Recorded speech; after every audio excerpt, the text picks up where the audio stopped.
है, क्योंकि साक्षात लक्ष्मी स्वरूपा है रुक्मणी जी। तो रुक्मणी जी ने सोचा कि धन की कमी तो हमारे जीवन में है और हमें हर जगह स्थान मिलता है। अरे भगवान की पूजा चाहे कोई करे ना करे, लेकिन लक्ष्मी जी की पूजा जरूर करते हैं। बोले गोविंद भगवान की जय हो। लेकिन कई विद्वानों का मानना है कि घर की जो गृह लक्ष्मी है यही लक्ष्मी स्वरूपा है। कई जगह तो पति भी पत्नियों के पैर छूते हैं सुबह सुबह जग के। वो मतलब ये ऐसा नहीं, कई विद्वानों को हमने देखा है, विद्वानों को भी देखा। हमारे आदरणीय सम्मानी जिनके द्वारा हमने ज्योतिष विद्या सीखी है, कुंडली बनाना इत्यादि, इस समय वो स्वर्ग में है। उनको लोग प्यार से आदरणीय सम्मानीय श्री परशुराम जी द्विवेदी के नाम से लोग उन्हें जानते थे, जिनके द्वारा डिग्री कॉलेज भी है और इंटर कॉलेज भी है। ग्राम रामसारी कानपुर डिस्ट्रिक्ट में घाटमपुर के पास उनके बच्चों के द्वारा वो दोनों विद्यालय बनवाए गए हैं। उनके बच्चे जामू में रहते हैं और प्रिंसिपल थे सरकारी।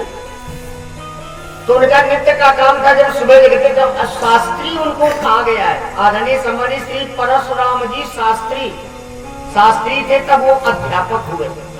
संस्कृत के प्रकांड विद्वान भी थे। तो विद्वता कूट कूट के भरी थी, लेकिन जब सुबह जगते थे तो पत्नी के चरण स्पर्श करते थे। एक दिन हमने पूछ दिया, तो हमने कहा गुरुदेव, हमने तो संसार में देखा है कि पत्नियां पति के पैर छूती हैं, लेकिन आप पत्नी के छू रहे हो क्यों? बोले हम पत्नी के कई रूप होते हैं। जब पत्नी पति को भोजन कराने के लिए बैठती है, उस समय पत्नी मां का रूप होती है। समझ रहे हो हमारी बात? और जिस समय हवन कार हो रहा हो, पूजन कार हो रहा हो, उस समय जब पति बैठती है पति के साथ में, तो साक्षात लक्ष्मी स्वरूपा होती है। और जब शयन कक्ष में होती है तब वो पत्नी होती है। लेकिन जब पत्नी पति को सामने बैठ के भोजन करा रही होती है तो मां का रूप होती है पत्नी। तो बोले ये हमारी गृह लक्ष्मी है, घर की लक्ष्मी है, तो हम पत्नी नहीं समझ के पैर छूते हैं, हम इसको साक्षात लक्ष्मी समझ के पैर छूते हैं। बोले गोविंद भगवान की।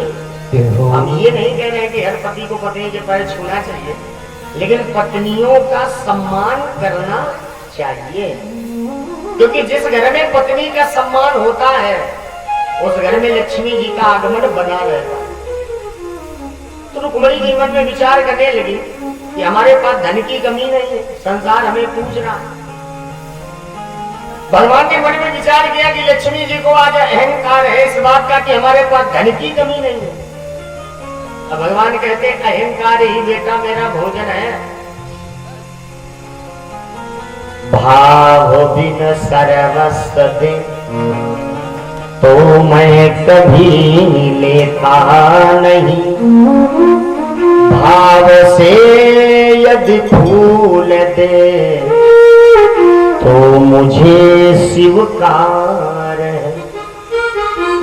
बांध लेते भक्त मुझे प्रेम की जंजीर में, इसलिए इस धरा पे होता मेरा अवतार।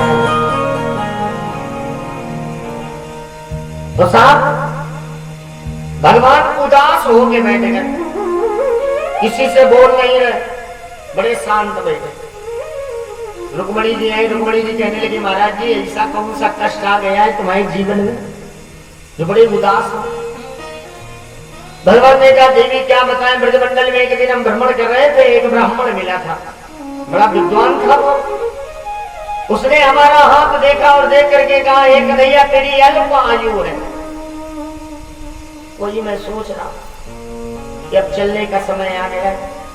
रुक्मणी ने कहा महाराज अगर ब्राह्मण ने बताया था कि अल्प आयु है तो उपाय भी तो बताया होगा।